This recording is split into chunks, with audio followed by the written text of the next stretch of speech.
In this video, I'm going to be talking about why I dislike social media. And before I really get into it, I just want to preface that this isn't me criticizing anyone who uses social media. This isn't me saying that social media is the devil itself and all people should completely abstain from using social media. This is just me kind of giving my candid remarks and candid thoughts on social media as a whole.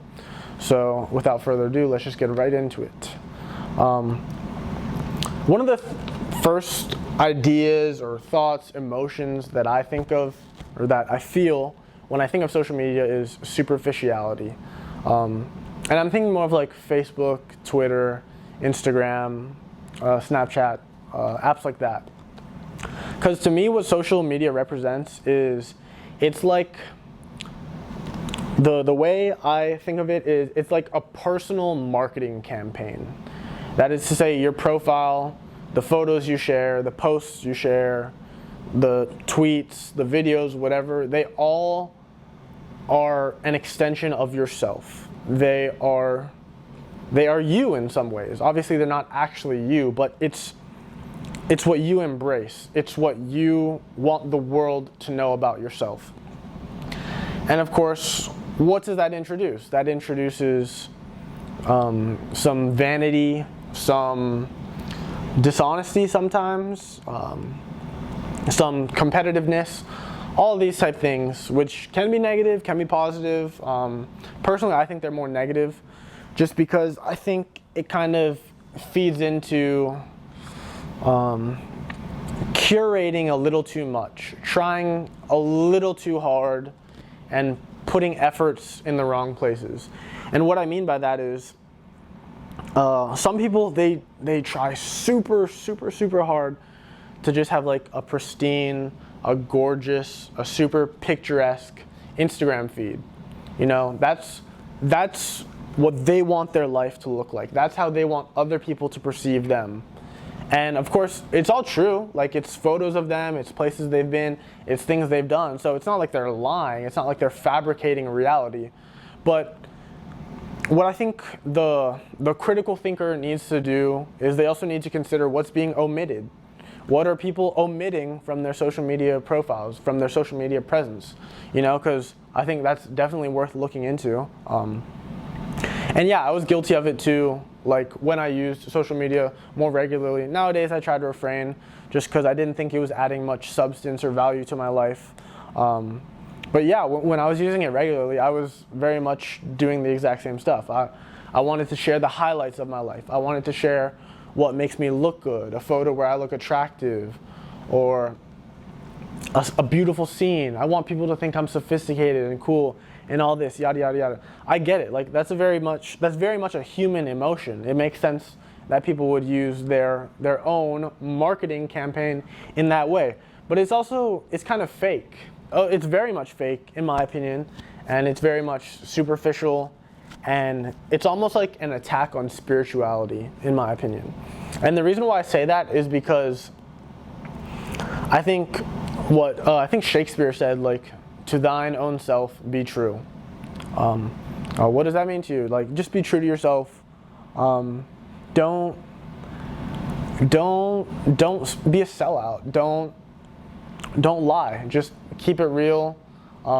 Be honest. Stand up for what's right. And I'm not saying if you have a gorgeous, stunning, flawless Facebook or Instagram profile that you aren't living up to those ideals.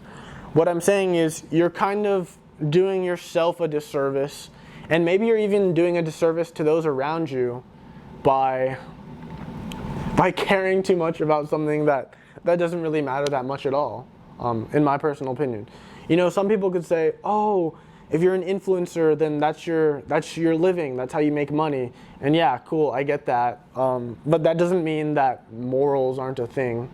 That doesn't mean that the lies you tell or the image that you embrace for yourself have no repercussions on your real life, not just your digital life. Yeah, and what? I guess you could say I sound bitter or whatever, but this is just me speaking candidly. This is what I've observed in like a decade or so of using social media.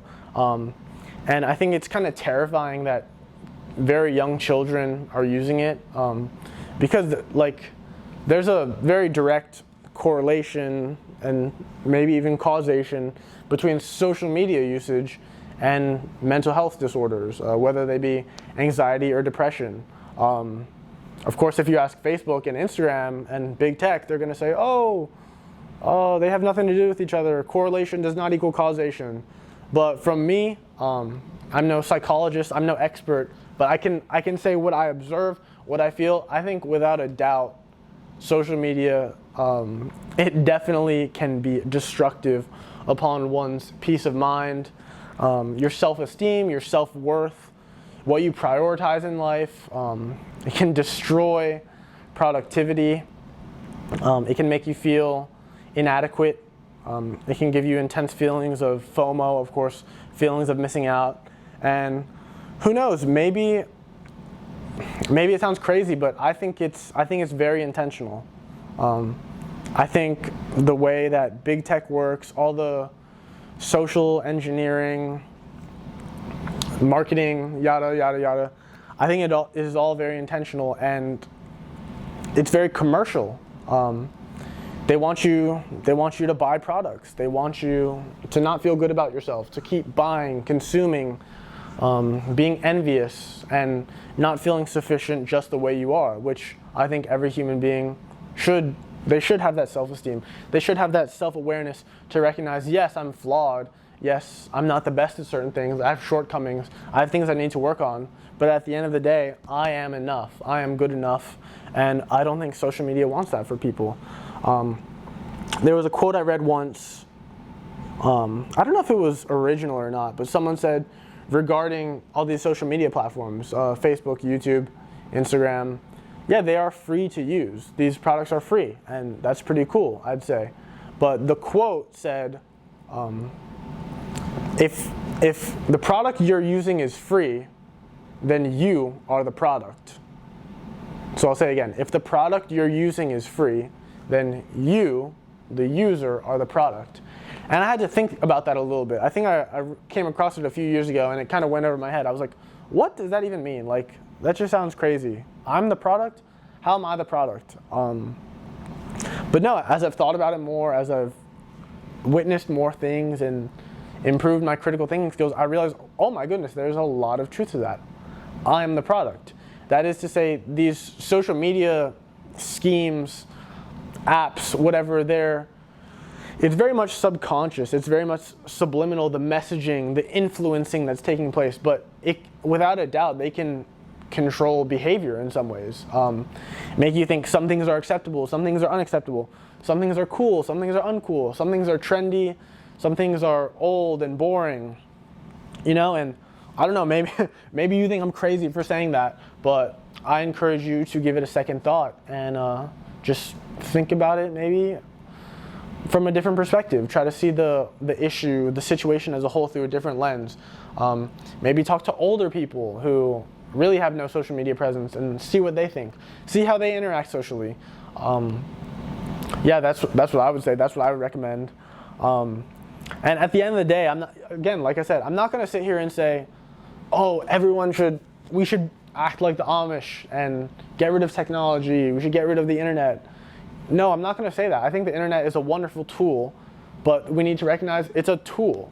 It's a tool. That is to say, it's supposed to help you get from point A to B, whether that be directions to a location you're trying to go, or how to do a specific, I don't know, like a craft, instructions for how to bake something, how to read better, how to improve your coding skills, stuff like that. You got to recognize the internet is a tool. It's not really somewhere that you should go and extend and spend extended periods of time. Excuse me, that's what I was trying to say. Because I think at the end of the day, it will have an impact on your mental health, your spiritual health, and maybe even your physical health if things go south, if things get out of hand. All in all, I would say value your privacy. Be very conscious when you use social media. Just take a step back. Maybe take a day off. Maybe take a week off. and think, oh, how do I feel now that I'm not using it as much? How do I feel when I am using it? What am I choosing to share? What am I choosing to not share? Is there a reason for it? Do I care a lot about what people think of me? How do I want people to perceive me? What do I not want people to think about me? I think if you want to be responsible, if you want to protect yourself, if you want to protect others, if you want to make the world a better place, of course the actual world and the digital world, I think these are all questions that you should think over in your head. You should really give them consideration, and I think those questions, the answers, the conclusions you reach for yourself ought to influence your behavior moving forward. Yeah, so that's what I have to say about social media.